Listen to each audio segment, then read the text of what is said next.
ప్రియులారా, చిన్న ప్రార్థన చేసుకొని కొద్ది నిమిషాలు సందర్భోచితంగా దేవుని వాక్యాన్ని మనం నేర్చుకుందాం. ప్రేమ కలిగిన తండ్రి, సర్వశక్తిమంతుడా, నీకు స్తోత్రాలు. నీ పిల్లలమైన మమ్మల్ని అందరినీ గడిచిన కాలమంతా నీ రెక్కల చోటను భద్రపరిచి, ముఖ్యంగా గత విజ్ఞాపన దినం మొదలుకొని ఈ విజ్ఞాపన దినం వరకు తోడుగా ఉండి సజీవుల లెక్కలో నిలిపినందుకే నీకు స్తోత్రాలు. పగలంతా జరిగిన గంటల ప్రార్థనలు, విజ్ఞాపన ప్రార్థనలు, ప్రత్యేక ప్రార్థనలన్నిటిల్లో నీ ఆత్మను మీ పిల్లలమైన మా మధ్యలో ఉంచి చక్కగా జరిగించావు, జవాబులు ఇస్తున్నావు. అందుకే నీకు వందనాలు. ఈ రాత్రి సంఘక్రమంలో భాగంగా నాయన కొద్దిమందిగా నీ పాదాల దగ్గర చేరి నిన్ను ఈ విధంగా ఆరాధించుకోవటానికై, నీతో గడపటానికై మీరు మాకు ఇచ్చిన అవకాశాన్ని బట్టి స్తోత్రాలు. ఇప్పటి వరకు నీ నామ సంకీర్తన ద్వారా మీరు మహిమ పొంది ఉన్నారని మేము నమ్ముచున్నాం. ఈ సమయంలో తండ్రి, నీ వాక్యం విని ఆత్మీయంగా బలపరచబడాలని, మా ప్రార్థనా జీవితాన్ని, విశ్వాస జీవితాన్ని మరింత పటిష్టపరచుకోవాలని నీ మాట కొరకై మేము ఎదురు చూస్తున్నాం. నిలబడిన మీ సేవకునైనా నేను బలహీనుడను అయ్యా, మరి నిష్ప్రయోజకుడను. నన్ను నీ రక్తముతో కడిగి నీ ఆత్మతో అభిషేకించి నిలబడిన నాకును, చేరువచ్చిన నీ పిల్లలకును, లైవ్లో వీక్షిస్తున్న ప్రజలందరికీ కావలసిన రీతిలో దివ్యమైన వాక్కు ద్వారా మాట్లాడి ఆధ్యాత్మికంగా మమ్మల్ని బలపరచండి. శక్తి కలిగిన నీ వాక్య క్రియ ఈ రాత్రి మా అంతరంగాల్లో జరగబోతుంటుండగా దానిని ఆటంకపరచాలని చూస్తే ప్రతి విధమైన విరోధక కార్యాలన్నీ పునరుద్ధానుడైన యేసు నామములో రద్దుపరుస్తున్నాము. నాయన, నీ ఆత్మను మా మధ్యలో ఉంచండి. నీ పావుర స్వరాన్ని మాకు వినిపించండి. మహిమ ఘనత ప్రభావాన్ని మీ నామానికి ఆరోపిస్తూ యేసు నామములు అడిగి వేడుకుంటున్నాము తండ్రి, ఆమేన్. ప్రియులారా, దేవుని మహాకృపను బట్టి ప్రతి బుధవారం కూడా ఈ ప్రార్థనా సమయం అనే పేరుకు తగినట్లుగా ఈ కూడికలో దేవుడు తన సేవకులను నిలబెట్టుకొని మన ప్రార్థనా జీవితాన్ని, మన ఆత్మీయ జీవితాన్ని ప్రోత్సహించేలా, బలపరిచేలా ప్రభు ఆయా రీతులుగా మనతో మాట్లాడుతూ వస్తున్నారు. అందుకు సమస్త మహిమ ఘనత దేవాది దేవునికే చెందునుగాక. ఆ క్రమంలో ఈ రాత్రి ప్రియులారా, సందర్భోచితంగా ప్రార్థన అనే అంశం మీదే ప్రియులారా, ఒక భక్తుడు చేసిన ప్రార్థన, అతడు ఏ విధంగా ప్రార్థన చేసి తనకున్న పరిస్థితులన్నిటినీ చక్కదిద్దుకున్నారో దేవుని వాక్యముల నుండి ఈ రాత్రి నేను నేర్చుకుంటూ మీకు నేర్పించడానికై సిద్ధపడ్డాను. కనుక జాగ్రత్తగా దేవుని వాక్యం మీద మన మనసు పెడదాం.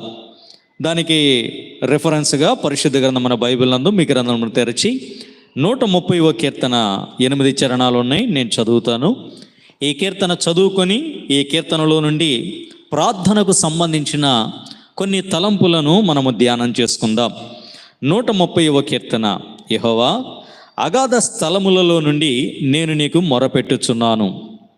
ప్రభువా, నా ప్రార్థన ఆలకింపుము, నీ చెవియొగ్గి నా ఆర్తధ్వని వినుము. యెహోవా, నీవు దోషములను కనిపెట్టి చూచిన ఎడల ప్రభువా, ఎవడు నిలువగలడు? అయినను జనులను యందు భయభక్తులు నిలుపునట్లు నీ యొద్ద క్షమాపణ దొరుకును. యెహోవా కొరకు నేను కనిపెట్టుకొనుచున్నాను. నా ప్రాణము ఆయన కొరకు కనిపెట్టుకొనుచున్నది. ఆయన మాట మీద నేను ఆశ పెట్టుకొని ఉన్నాను. కావలి వారు ఉదయము కొరకు కనిపెట్టుట కంటే ఎక్కువగా నా ప్రాణము ప్రభువు కొరకు కనిపెట్టుచున్నది.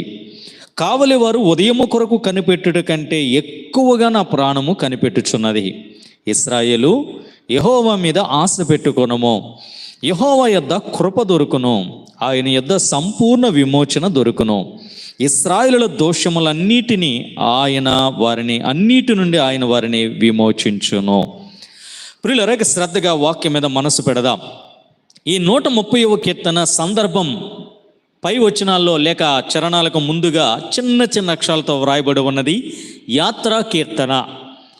ప్రియులారా, దేవుని పిల్లలు పండుగ దినాల్లో ఆయా స్థలాల్లో నుండి దేవునిని ఆరాధించడానికై, పండుగను ఆచరించుట కొరకై యాత్ర చేసుకుంటూ యెరూషలేముకు వెళుతున్న సందర్భంలో రాయబడిన పాటలు, కీర్తనలలో ఒకటి 130వ కీర్తన.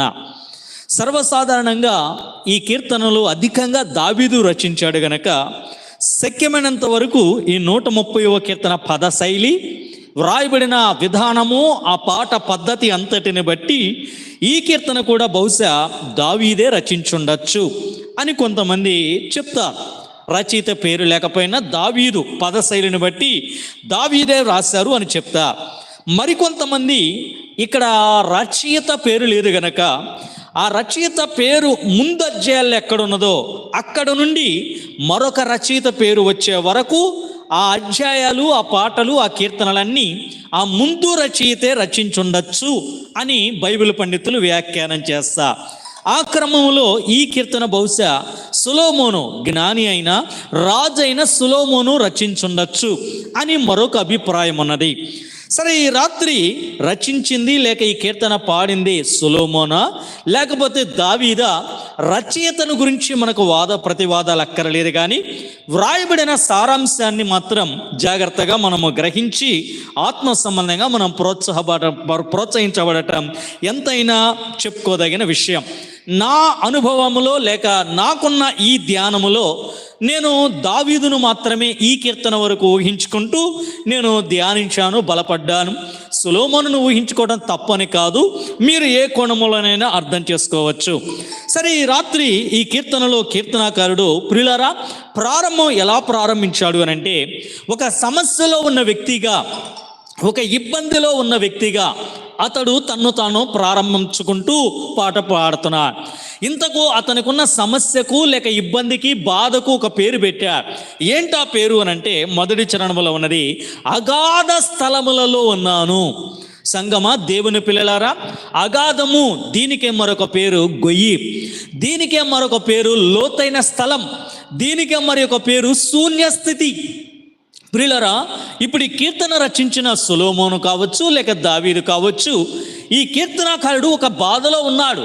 ఆ బాధ ఏంటంటే అగాధము. ప్రియులరా, ఒక లోయ లాంటి పరిస్థితి అని ఆ బాధను వ్యక్తపరుస్తున్నా. సో ఇలాంటి అగాధ స్థలములో, లోయ లాంటి పరిస్థితుల్లో ఉన్న ఇతడు నేనెప్పుడు పైకి రాగలను? ఆశేమో ఎత్తైన కొండపైకి ఎక్కాలి, ఉన్నత శిఖరాన్ని అధిరోహించాలి ఆశ. కానీ అడుగులేమో అగాధములోనికి, గొయ్యలోనికి, లోతులోనికి దిగజారిపోయిన పరిస్థితి. సో ఇలాంటి స్థితిలో ఉన్న ఈ కీర్తనకారుడు ఇప్పుడు పైకి రావాలి, పై స్థాయిలోనికి రావాలి, శిఖరాన్ని అధిరోహించాలి, ఎక్కలేని ఎత్తైన కొండపైకి ఎక్కాలి, అభివృద్ధిని చూడాలి. ఏం చేస్తే నేను ఆ కార్యాన్ని చూడగలను అని తన అగాధములో నుండి విడుదల కొరకు, గొయ్యలాంటి పరిస్థితి పూడ్చబడి పైకి రావుట కొరకు సలహాగా మంత్రి సలహాను అడగటల్లా, లేదా పరిష్కారము కొరకు సైన్యాధిపతిని అడగటల్లా, లేదా ఇతడు రాజు గనక పరరాజులను, ఇతర దేశాలను పరిపాలన చేసే రాజులను, లేక తన రాజ్యంలో ఉన్న జ్ఞానులను అడగటల్లా, ఇతడు అగాధముల నుండి బయటపడటానికి, గొయ్యలాంటి పరిస్థితుల నుండి బయటపడటానికి ఒకే ఒక పని చేస్తున్నా. ఆ పని ఏంటంటే, దీనికి దేవుడే దిక్కు, దేవుడు తప్ప నా చెయ్యందుకొని నన్ను పైకి లేపేవాడు ఎవ్వరూ లేరు. నన్ను అగాధములో నుండి ఉన్నత శిఖరము మీద నిలబెట్టగలిగిన సమర్థుడు, రాజులకు రాజు, ప్రభువులకు ప్రభు అయిన దేవుడు తప్ప, యేసయ్య తప్ప, యెహోవా తప్ప ఇంకొక ఆధారము లేదు అని నమ్మా. ఈ లోక జ్ఞానుల కంటే మించిన జ్ఞానవంతుడైన ఆ దేవుడు, జ్ఞానులకే జ్ఞాని అని పిలువబడే ఆ దేవుడు తప్ప నన్ను పైకి తీసుకురాగలిగిన వాడు ఇంకెవరూ లేరు. ప్రియులారా, ఈ సైన్యము, ఈ సైన్యాధిపతి తమ బలమును ఉపయోగించినను పైకి లేవనెత్తలేదు.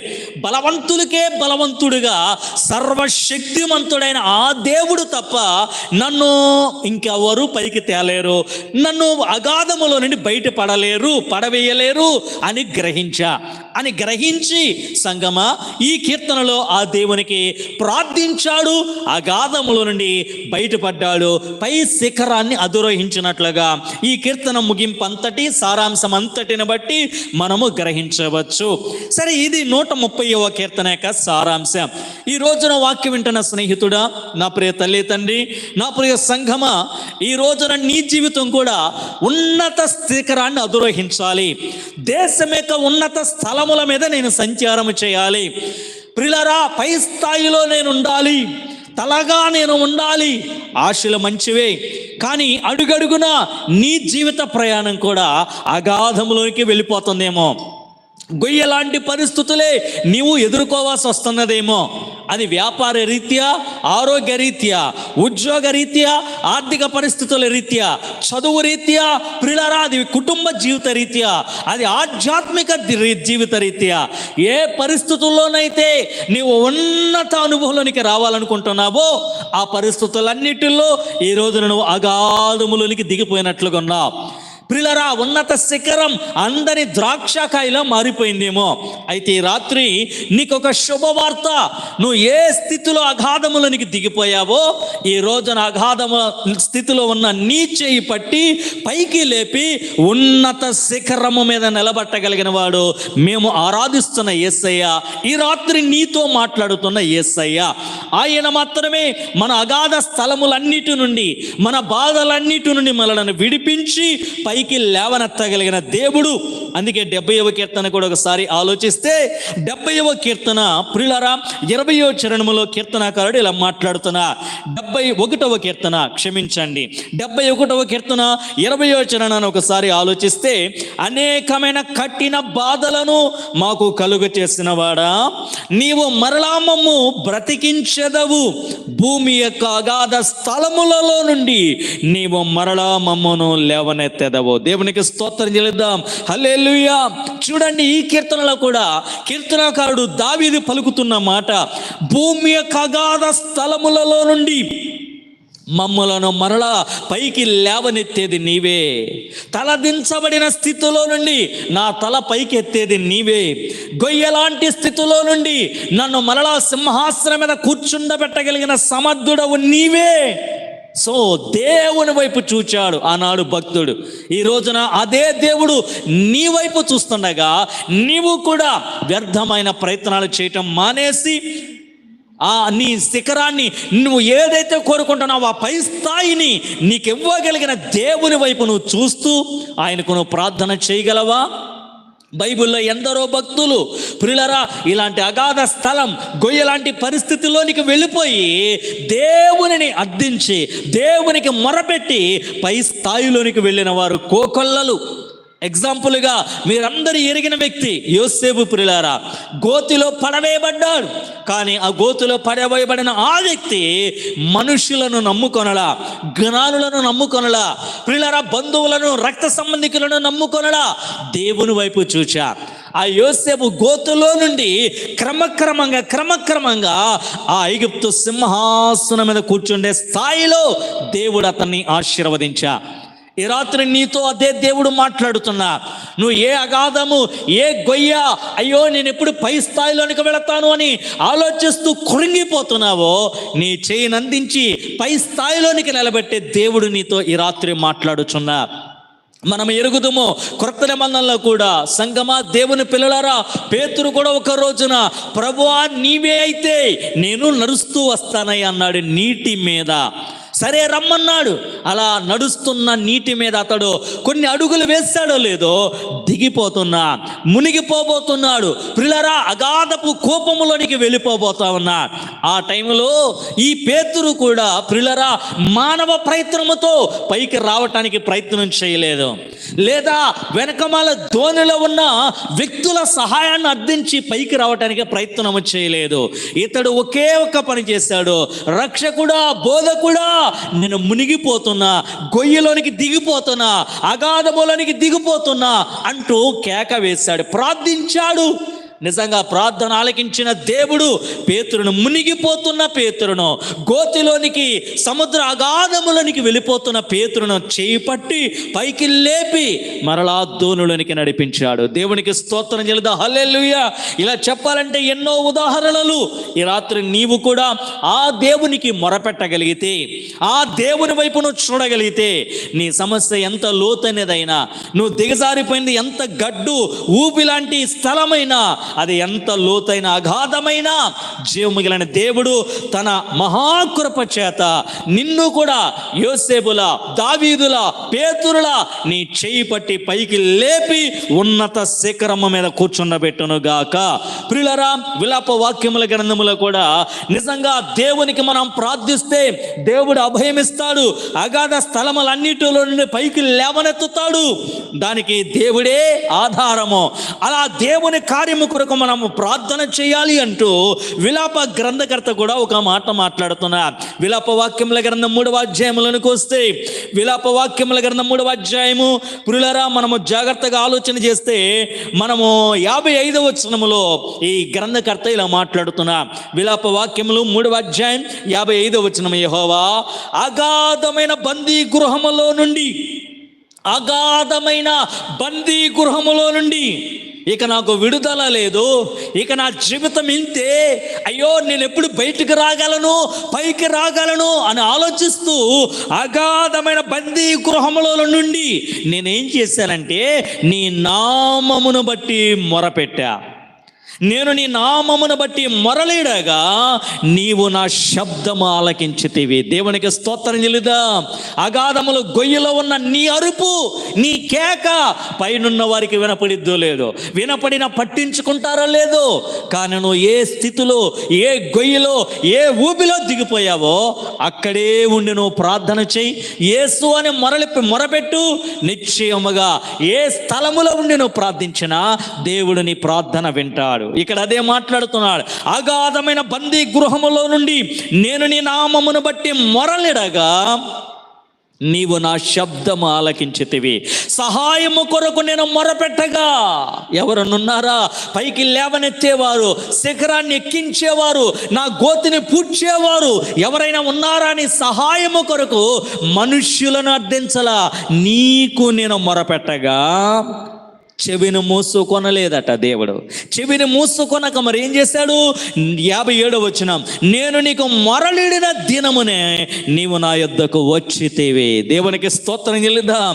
నీవు నా యొద్దకు వచ్చితివి, భయపడకుమ్మి అని నీవు నాతో చెప్పావు. నన్ను విమోచించావు, నన్ను పైకి లేవనెత్తావు, నన్ను శిఖరం మీదకి ఎక్కించావు, నా కన్నీటిని నాట్యముగా మార్చావంటూ కింద కృతజ్ఞతాభావంతో దేవుడు చేసిన కార్యాల గురించి ప్రియులారా ఆ విలాప గ్రంథకర్త కూడా కొనియాడుతూ ఉన్నా.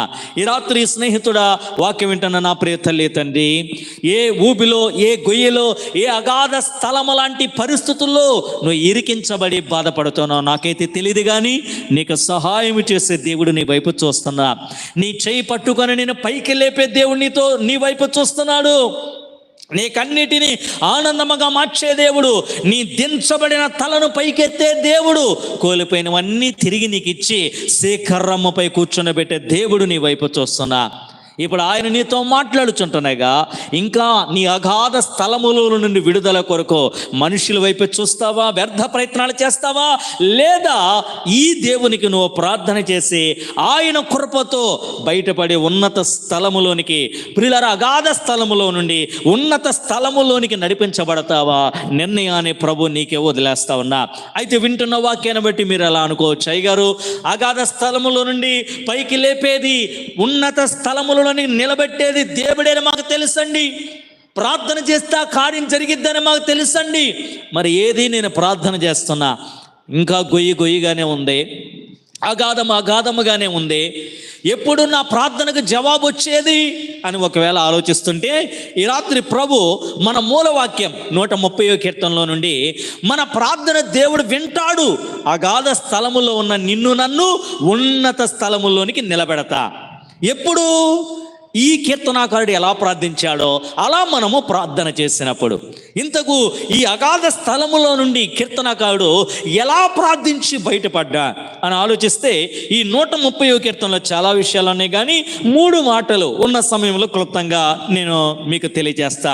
ఈ 3 గుణగణాలు కలిగి నీవు నేను ప్రార్థించగలిగితే నిశ్చయముగా మన అగాధ స్థలములో అంతా కూడా దేవుడు ఉన్నత స్థలముగా మార్చబోతున్నా. గొయ్యలాంటి పరిస్థితులను దేవుడు ఘనమైనదిగా మార్చబోతా ఉన్నాడు. నమ్మితే స్తోత్రం చెల్లిద్దాం. హల్లెలూయా. సరే, మొట్టమొదటిగా ఈ కీర్తనాకారుడు అగాధ స్థలములో లాంటి సమస్యల్లో ఉండి ఎలా ప్రార్థించాడు అని ఆలోచిస్తే 130వ కీర్తన 3వ చరణములో ఇలా ఉన్నది. 130వ కీర్తన 3వ చరణం, యెహోవా నీవు దోషములను కనిపెట్టి చూచిన ఎడల ప్రభువా ఎవడు నిలువగలడు?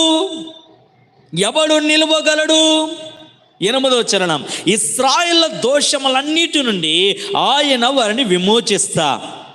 4వ చరణం, నీ యందు భయభక్తులు నిలుపునట్లు జనులు నీ యొద్ద క్షమాపణ దొరుకుతున్నది. ఈ చదువుకున్న ఈ 3 వచనాల యొక్క సారాంశం ప్రియులారా, 130వ కీర్తన 3వ చరణం, 4వ చరణం, 8వ చరణం, ఈ 3 చరణాల యొక్క సారాంశం.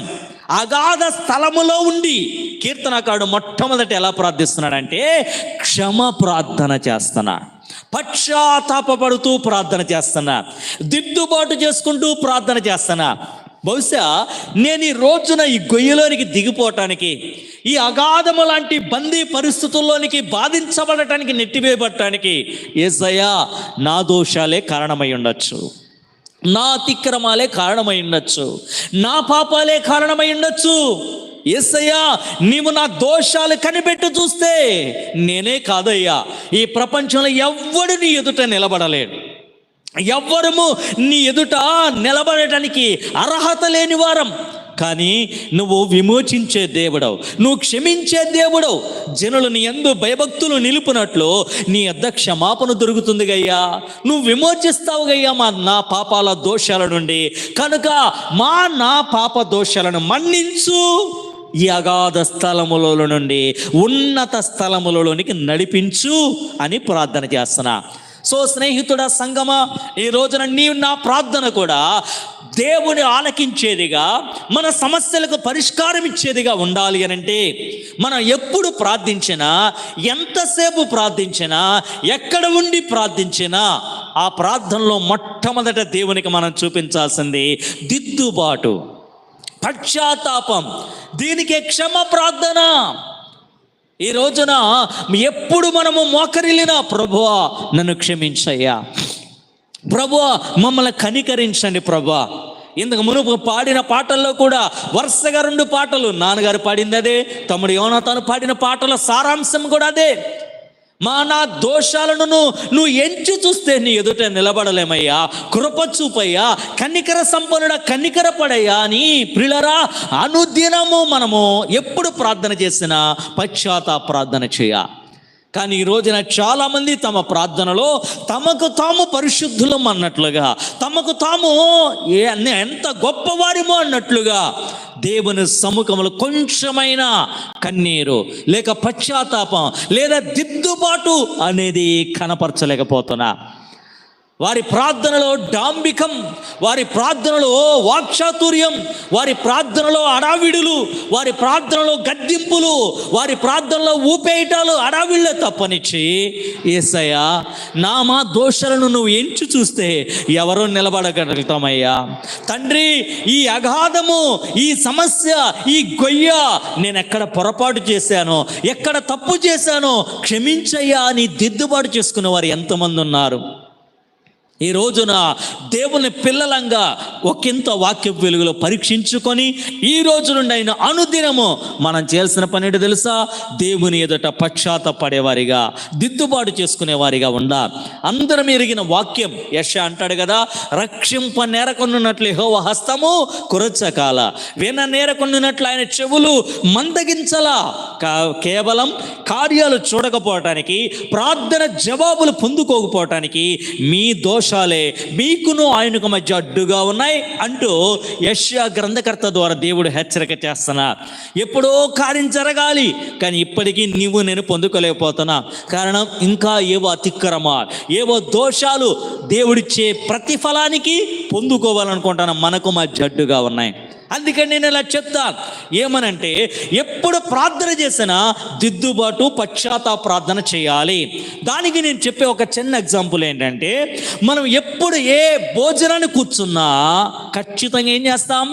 కాళ్ళు చేతులు కడుక్కుంటాం, కనీసం చేతులన్నా కడుక్కుంటాం. మన పిల్లలతో కూడా చెప్తాం, రే చేతులు కడుక్కురండి భోజనం పెడతానంట. తినేది శ్రేష్టమైన ఆహారం పిల్లరా, ఇచ్చేది అక్కడ ప్లేట్లో ఉన్నది పవిత్రమైన ఆరోగ్యకరమైన పోషకాలతో కూడిన ఆహారం, అది శ్రేష్టమైనదే. తినే మనకది ఆరోగ్యంగా శ్రేష్టంగా మారాలంటే మన చేతులు తల్లిదండ్రులు అంటారు, పిల్లరా భోజనం పెడతానని చేతులు కడుక్కొని రండి. మమ్మీ ఇప్పుడే స్నానం చేసి వచ్చా, అయినా కానీ చేతులు కడుక్కురండి. డాడీ ఇప్పుడే నీట్గానే ఉన్నా, ఏ ఆటలు ఆడాలా, అయినా చేతులు కడుక్కురండి. పిల్లరా మనము మురికిలోకి వెళ్ళినప్పుడే చేతులు కడుక్కోవటం అని కాదు. అలా లేకపోయినా కాసేపు చైర్లో కూర్చున్నా ఖచ్చితంగా భోజనానికి ముందు హ్యాండ్ వాష్ అనేది ఎలా చేస్తామో అలాగే దేవుని కార్యాలు పవిత్రమైనవి, ఘనమైనవి, శ్రేష్టమైనవి అవి మనం పొందుకోవాలి అని అంటే అనుక్షణం ఎప్పుడు మోకరిల్లినా ముందు కడగబడే అనుభవం, ప్రియులారా దిద్దుబాటు అనుభవం, పశ్చాత్తాప అనుభవం, క్షమ కోరే అనుభవంలో సాగిపోవాలి. సో ఈ రోజు నుండి మనము ఈ అనుభవంలో ప్రార్థిస్తూ దేవుని కార్యాలు అన్ని కోణాలలో మనం అనుభవించుదముగాక. రెండవదిగా ఈ కీర్తనకారుడు ఎలా ప్రార్థిస్తున్నాడు అని ఆలోచిస్తే 130వ కీర్తన మనము 6వ చరణంలో ఇలా ఉన్నది, కావలి వారు ఉదయము కొరకు కనిపెట్టుట కంటే ఎక్కువగా నా ప్రాణము ప్రభువు కొరకు కనిపెట్టుచున్నది. కావలి వారు ఉదయము కొరకు కనిపెట్టుట కంటే ఎక్కువగా నా ప్రాణము కనిపెట్టుచున్నది అని అంటున్నా. ఈ వాక్యం యొక్క, ఈ చరణం యొక్క సారాంశం నేను అర్థం చేసుకున్నా. ఏంటి ఆ సారాంశం అంటే పట్టుదల కలిగిన ప్రార్థన, లేక విసుగక, ప్రియులారా విసుగుదల లేని చేసే ప్రార్థన. మొట్టమొదటిగా క్షమ ప్రార్థన లేక పశ్చాత్తాప ప్రార్థన అయితే, రెండవదిగా విసుగుదల లేకుండా, విసుగు లేకుండా పట్టుదలతో చేసే ప్రార్థన. ఇక్కడ అంటున్నాడు, కావలి వారు సూర్యోదయం ఎప్పుడైద్దా కనిపెడుతున్నారట. ఎంతసేపు? ఓ 10 నిమిషాలు కనిపెట్టి నిద్రపోవటం కాదు, ఒక అరగంట కనిపెట్టి నిద్రపోవటం కాదు. ఆ ఉదయము సూర్యుని కాంతి, ఆ తేజస్సు, ఆ వెలుగు ఉదయించే వరకు కూడా కనిపెడుతూనే ఉంటారట. అలాగే నేను కూడా ఇప్పుడు వాక్యాన్ని బట్టి సమస్యకు పరిష్కారం రావాలని ఏదో ఉజ్జీవింపబడి ఒక పూట ప్రార్థన చేసి తర్వాత ఆపేయటం కాదు.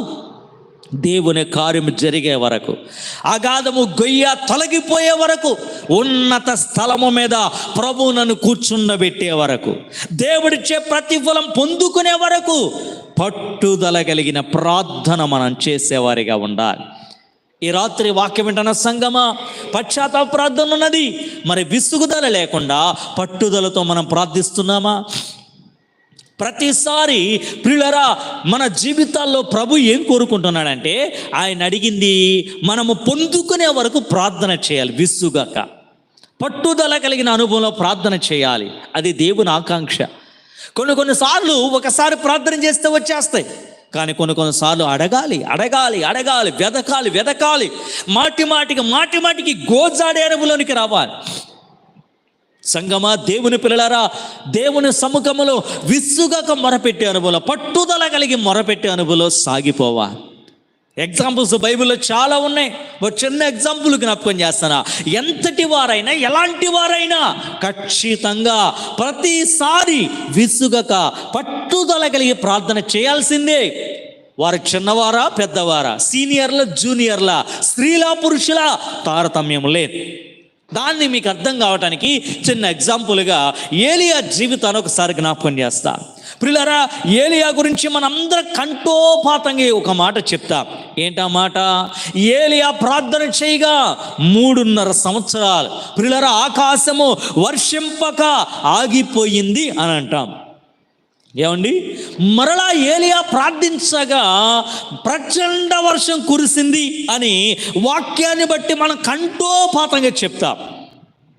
ఇంతకు ఏలియా వర్షం ఆగటానికైనా, వర్షం కురవటానికైనా ఎంత సమయం ప్రార్థన చేయాల్సి వచ్చిందో తెలుసా? ఎన్ని పర్యాయాలు ప్రార్థన చేయాల్సి వచ్చిందో తెలుసా? ఒకసారి చేతులెత్తగానే కార్యం జరగల, ఒక్కసారి ఆజ్ఞాపించగానే. మన ప్రార్థనలు ఇప్పుడు ఆజ్ఞాపించే ప్రార్థనలు అధికమైపోయినాయి కడవరి కాలంలో. యేసు నామములో ఆజ్ఞాపిస్తున్నా వర్షం పడునుగాక అంటే పడిపోలా. ఆజ్ఞాపించే ప్రార్థనలో, హెచ్చరిక చేసే ప్రార్థనలో, గద్దింపు చేసే ప్రార్థనలో, ఏమండి అడావిడి ప్రార్థనలు చేయగానే కార్యం జరిగిపోరా. దేవునికి కావాల్సింది ఆజ్ఞాపించే ప్రార్థనలో, ఏమండి గద్దించే ప్రార్థనలు ఇవి కాదు. అసలు ఆజ్ఞాపించేది, గద్దించేది సాతాను విషయంలో చేయాలి, కానీ దేవుని నుండి పొందుకునే విషయాల్లో ఆజ్ఞాపించటాలు, గద్దించటాలు కాదు. విసుగక పట్టుదల కలిగి గోజాడి ప్రార్థనలు కావాలి. ఇప్పుడు ఏలియా ప్రియులారా, ఆకాశము నుండి వర్షము మంచు ఆగిపోవటానికైనా పడటానికైనా అతడు ఎలా ప్రార్థించాడో ఓ చిన్న ఎగ్జాంపుల్గా ఒక మాటను పరిశుద్ధాత్మ దేవుడు రాయించాడు. ప్రియులారా, రాజుల మొదటి గ్రంథాన్ని మనం జాగ్రత్తగా ఆలోచిస్తే, రాజుల మొదటి గ్రంథము 18వ అధ్యాయంలోనికి వస్తే దేవుడు ఒక సారాంశాన్ని, ప్రియులారా ఇది నేర్చుకుంటే దానికి కూడా అలాగే చేస్తుంటాడు అని మనం అర్థం చేసుకోవచ్చు. ప్రియులారా, రెండింటికి రాయలేదు కానీ ఒక సందర్భానికి మాత్రం దేవుడు రాశా. ఇప్పుడు వర్షం పడాలి అని అంటే ఇతడు ఎలా ప్రార్థన చేస్తున్నాడు తెలుసా? 41వ వచనం, రాజుల మొదటి గ్రంథం 18వ అధ్యాయం 41వ వచనం, పిమ్మట ఏలియా విస్తారమైన వర్షం వచ్చుచున్నట్లు ధ్వని పుట్టుచున్నది, నీవు పోయి భోజనం చేయమని అహాబుతో చెప్పాడట. అహాబు భోజనము చేయపోయాడట. కానీ ఏమండో, వర్షం వస్తుంది, ధ్వని వస్తుంది, వర్షం పడే సూచనలు కనబడుతున్నాయి అన్నోడు ఏలియా ఇంట్లోకి వెళ్ళి పడుకోవచ్చు కదా. కానీ ఏం చేస్తున్నాడట? ఏలియానట కర్మేలు పర్వతం మీదకు పోయి నేల మీద పడి ముఖము మోకాళ్ళ మధ్యలో ఉంచుకున్నాడట. అంటే దీన్ని ప్రార్థన భంగిమ. ప్రార్థన చేస్తున్నా. ఇప్పుడు ప్రార్థన చేస్తున్నాడు. ఎలా ప్రార్థన చేస్తున్నాడు? యేసు నామములో వర్షం పడునుగాక అని అరవలా, ఆజ్ఞాపించలా, గద్దించలా, మామూలుగా ప్రార్థన చేసి ప్రార్థన అయిపోయాక పనోడిని దాసుని పిలిచి అంటున్నాడు 43వ వచనంలో, నువ్వు పైకి పోయి సముద్రం వైపు చూడుము. పైకి పోయి సముద్రం వైపు చూడుము. వాడు మెరక ఎక్కి పార చూచాడట, ఏమీ కనపడలేదట. దైవజనుడా, ఏ సూచన లేదు. నేను ప్రార్థన చేస్తే సూచన కనపడకపోవటం ఏంటి? యేసు నామములో ఆజ్ఞాపిస్తున్నా అని మళ్ళీ అరవలా, లేకపోతే గద్దిస్తున్నా, ఆకాశాన్ని గద్దిస్తున్నానంటూ గొంతు చించుకోలా. మరలా అదే భంగిమ, 2 మోకాళ్ళ మధ్యలో తలకే అణిచేశా. అంటే మరుగైపోతున్నాడు, తన్ను తాను అణిచేసుకుంటున్నాడు. తన అడావిడులు ఏమి చూపించకుండా ప్రియులారా దేవుని కార్యం కొరకు బ్రతిమలాడుతున్నాడు. కావలి వారు ఉదయం కొరకు కనిపెట్టడం కంటే ఎక్కువగా దేవుని కార్యం కొరకు ఏలియా ఇక్కడ కనిపెడుతున్నాడు. అనగా పట్టుదల కలిగి విసుగక ప్రార్థిస్తున్నాడు. ఎన్నోసారి ప్రార్థించాడు? 2వసారి, 3వసారి, 4వసారి, 5వసారి. అట్లా 43వ వచనం ఆఖరిలో ఉన్నది 7వసారి కూడా ప్రార్థించాడట. ప్రతిసారి ప్రార్థిస్తున్నాడు, దాసుని పోయి చూచిరమ్మంటున్నాడు. ఇలా 6 పర్యాయాలు ప్రార్థన చేసి చూసొస్తే ఏ సూచన కనపడలా. దీన్ని ఏమనాలో తెలుసా? విసుగక. 5వసారి ప్రార్థించాడు. విసుగక, పట్టుదల కలిగి, మేఘము కనపడాలి, ఆకాశం వర్షించాలి, పట్టుదల కలిగి విసుగక 7వసారి ప్రార్థించాడు. 7వసారి ప్రార్థించి పోయి చూచి రమ్మనగా 44వ వచనం, 7వ మారు ఆ దాసుడు పోయి చూచి, అదిగో మనిషి చెయ్యి అంత చిన్న మేఘము సముద్రము నుండి పైకి ఎక్కుచున్నదనెను. దేవునికి స్తోత్రం చెల్లుదా. హల్లెలూయా. కావలి వారు ఉదయం కొరకు కనిపెట్టుచున్నట్లుగా దేవుని కార్యము కొరకు పట్టుదలతో విసుగక ప్రార్థించుతూ ప్రార్థనలో కనిపెట్టే అనుభవం ఏలియా ఉందా? ఈ రాత్రి నీవు నేను కూడా సంఘమా, దేవుని పిల్లలారా, దేవుడు స్వస్థపరుస్తానన్నాడు. ఏదో ఒకసారి కళ్ళు మూసుకొని స్వస్థత కావాలి అని అడిగి మళ్ళీ ఆపేస్తున్నావా ప్రార్థన? దేవుడు విదేశాలకు నడిపిస్తానన్నాడు. ఏదో ఒకసారి 2 సార్లు చేసి ఆపేస్తున్నావు ప్రార్థన.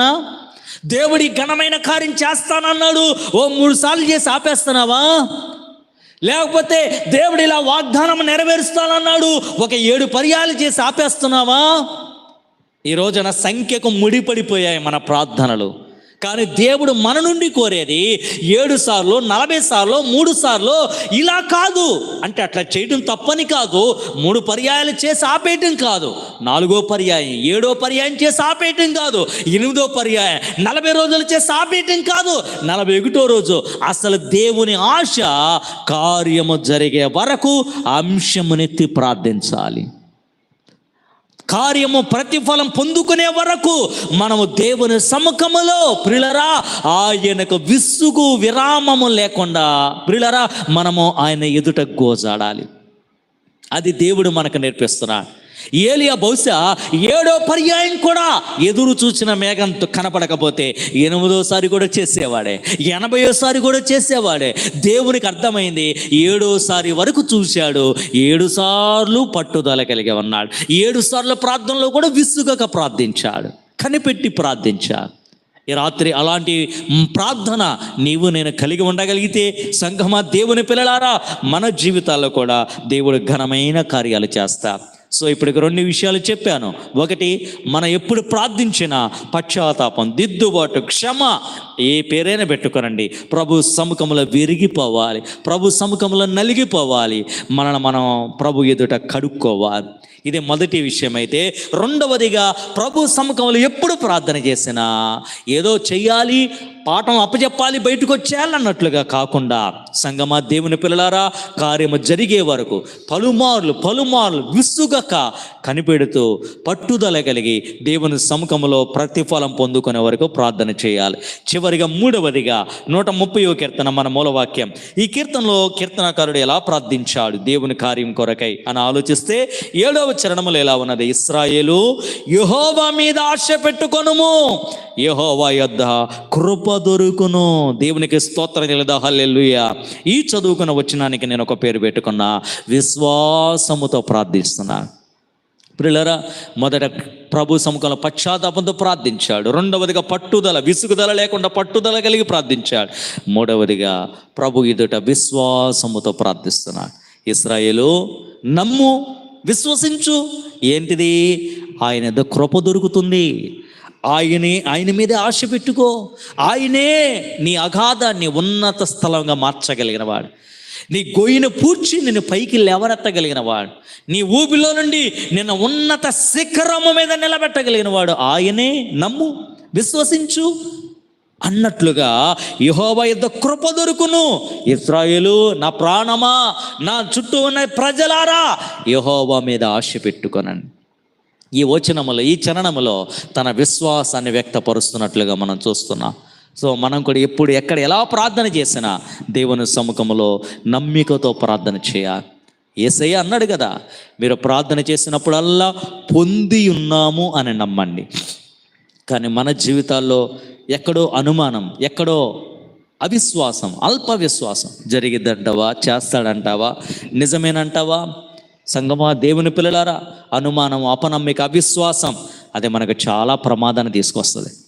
ప్రమాదము అనంటే నేను ఇలా చెప్తున్నాను, కార్యము జరగదని కాదు. అనుమానం, అవిశ్వాసం, అల్ప విశ్వాసం కార్యం జరగదని కాదు. జరిగే కార్యం ఇంకా డిలే అయిపోద్ది, ఆలస్యం అయిపోద్ది. ఎంతకాలం ఆలస్యం అయిందంటే తిరిగి మనం బుద్ధి తెచ్చుకునే వరకు, తిరిగి మన విశ్వాసంలో బలపడే వరకు ఆ కార్యం ఆలస్యం అయిపోద్ది. ఎగ్జాంపుల్గా చెప్పాలంటే ఓ మాట చెప్పి నేను ముగిస్తా. మనందరూ ఎరిగిన భక్తులు ఎలిజబెత్ జకర్యాలు. ప్రియులరా, బహుకాలము గడిచిన వృద్ధులట. లూకాసు వార్త 1వ అధ్యాయంలో ఉన్నది. లూకాసు వార్త 1వ అధ్యాయాన్ని మనం జాగ్రత్తగా ఆలోచన చేస్తే బహుకాలము గడిచిన వృద్ధులు. మనం జాగ్రత్తగా ఆలోచిస్తే ఆ వృద్ధాప్యంలోకి వచ్చిన వీరికి ఒక సమస్య ఉన్నది. ఆ సమస్య పిల్లలు లేరు. లూకాసు వార్త 1వ అధ్యాయం 7వ వచనం, ఎలిజబెత్ గొడ్రాలైనందున వారికి పిల్లలు లేకపోయేరి, మరియు వారిద్దరు అంటే జకర్యా, ఎలిజబెత్ దంపతులు ఇద్దరు బహుకాలము గడిచిన వృద్ధులైరి. అలాంటి పరిస్థితులలో సంగమా, దేవుడు వారి ప్రార్థనలు, వారి యాచనలు, వారి పరిచర్యలు మెచ్చి ఓ రోజున తన దూతను పంపించి ఒక వాగ్దానం చేశాడు. నీ భార్య గర్భవతి అవుతుంది. ప్రియులారా, మీరు జాగ్రత్తగా ఆలోచన చేస్తే 13వ వచనం 2వ లైన్లో, నీ భార్య అయిన ఎలిజబెత్తునకు నీకు కుమారుని కంటది, అతనికి యోహాను అని పేరు పెడతావు, అతడు ప్రభు దృష్టికి గొప్పవాడు. అబ్బా, అదే కొడుకునివ్వటమే కాదు, ఇచ్చే కొడుకు పేరు చెప్పేశాడు, ఇచ్చే కొడుకు భవిష్యత్తును చెప్పేస్తున్నాడు. ప్రభు దృష్టికి ఘనుడవుతాడు. అతన్ని ఎలా పెంచాలో చెప్పేశాడు. ఇన్ని రుజువులతో చెబితే, ఇన్ని సూచనలు ఇచ్చి చెబితే సంగమా, దేవుని పిల్లలారా, జకర్యా అవిశ్వాసాన్ని వ్యక్తపరిచాడు, అనుమానం, అపనమ్మికను వ్యక్తపరిచాడు. అది ఎలానో చెప్పనా? 18వ వచనం, లూకాసు వార్త 1వ అధ్యాయం 18వ వచనం, జకర్యా, ఇది నాకేలాగో తెలియను, నేను ముసలివాడను, నా భార్య బహుకాలము గడిచిన వృద్ధురాలు. చూడండి, దేవుడేమో కార్యం చేస్తాను, వాగ్దానం చేసిన దేవుడు నమ్మదగిన వాడు. కానీ అది నమ్మి విశ్వసించి ప్రార్థిస్తూ ముందుకు సాగాల్సిన మనం కూడా అనేక విషయాలు జకర్యాలాగానే జరిగిద్దంటావా, నిజమేనంటావా, అవునంటావా? సంగమా, దేవుని పిల్లలారా, ఎంత బాధాకరమైన విషయమో. నిజమేనంటావా, జరిగిద్దంటావా, అవునంటావా, అనుమానం. చెప్పాను కదా, అల్ప విశ్వాసం, అవిశ్వాసం దేవుని కార్యాన్ని ఆపదు కానీ ఆలస్యం చేసేస్తుంది. ఈ ఆలస్యంలో మనం చాలా ఎదురు దెబ్బలు తింటాం. ఇప్పుడు జకర్యాకు కూడా కార్యం ఆలస్యమయ్యింది, పైపెచ్చు ఎదురు దెబ్బలు తిన్నాడు. ఏంటా ఎదురు దెబ్బ? 20వ వచనం, మరియు నా మాటలు వాటి కాలమందు నెరవేరును, నీవు వాటిని నమ్మలేదు. పరిశుద్ధాత్మదేవుడు కొట్టినట్టు లాసేసాడు. నువ్వు అవిశ్వాసం, అపనమ్మిక వ్యక్తపరిచావు గనక ఈ సంగతులు జరుగు దినము వరకు ఈ అపనమ్మిక, అవిశ్వాసం నీకు ఒక సమస్యను తెచ్చింది. అప్పటి వరకు నువ్వు మౌని అయిపోతావు, నీకు మాటలు రావు, మోగవాడివి అయిపోతావు. సో నీ నోరు పడిపోద్ది.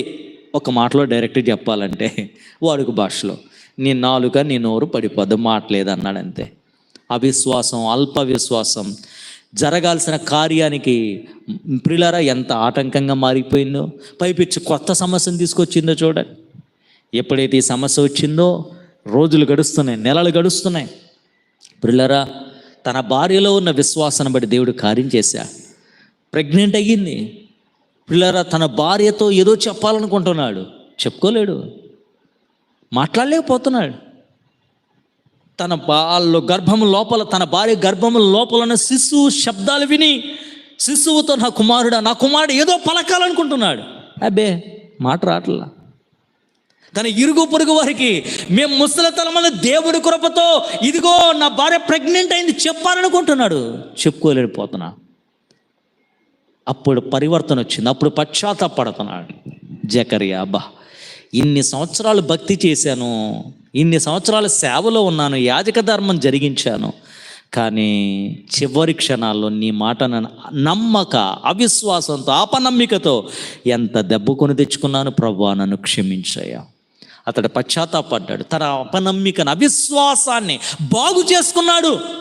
దానికి రుజువే ప్రభు కనికరం జకర్యా మీదకి దిగొచ్చింది. ఎప్పుడు దిగొచ్చిందో చెప్పనా? తన అవిశ్వాసాన్ని సరి చేసుకున్నాక. భార్య డెలివరీ అయిపోయింది, కొడుకు పుట్టాడు. పుట్టాక రుజువు చూచి అప్పుడు ఏడుస్తున్నాడు, అప్పుడు పశ్చాత్తాపడుతున్నాడు. ఏమండో, రోజులు గడుస్తున్నాయి, నెలలు గడిచేసాయి. దగ్గర 9 నెలల 8 రోజులు జకర్యా తన అవిశ్వాసం, అపనమ్మికను బట్టి ఏమండో నోరు పడిపోయి ఎదురు దెబ్బలు తినాల్సి వచ్చింది. ఆ 8వ రోజున ఆ కుమారుడికి ప్రియులారా ఆ సున్నతి చేయాలని మీరు జాగ్రత్తగా ఆలోచిస్తే 59వ వచనం, లూకాసువార్త 1వ అధ్యాయం 59వ వచనం, 8వ దినమున ఆ శిశువునకు సున్నతి చేయవచ్చి తండ్రి పేరుని బట్టి జకర్యా అను పేరు వానికి పెట్టబోచుండగా. జకర్యా పేరు కాదు, తండ్రి చెప్పాలనుకుంటున్నాడు, మాట రాట్లా. ఎంత ఏడ్చుంటాడు, అయ్యా నీ మాటను నమ్మక నేను ఇంత సమస్య తెచ్చుకున్నాను, క్షమించయ్యా అంటూ తండ్రి వైపు చూస్తే సంజ్ఞలు చేస్తున్నాడు కానీ మాట రాట్లా. తల్లి అంటుంది, జకర్యా వద్దు, వానికి దేవుని దూత చెప్పిన మాట నేను నమ్మాను, యోహాను అని పేరు పెట్టండి. మళ్ళీ తండ్రి ఆ వైపు వారందరూ చూస్తే తండ్రికి సంజ్ఞలు చేసి అడుగుతున్నారట. అది ఇంతేనా మరి? మాట్లాడితే తిరిగి రెస్పాన్స్ రాదు కదా. మీ ఆవిడ చెప్పినట్టు ఆ పేరైనా అన్నట్లుగా వీళ్ళు సంజ్ఞలు చేస్తుంటే అద్భుతం. ఏడ్చుంటాడు, కన్నీరు గార్చుంటాడు. అరే నా అపనమ్మిక నా నోరు పడిపోయేలా చేసింది, కళ్ళెదుట బిడ్డ, తల్లి ప్రజలతో మాట్లాడలేకపోతున్నాను అంటూ కన్నీరు పెట్టేసుకుని ఉన్నంట.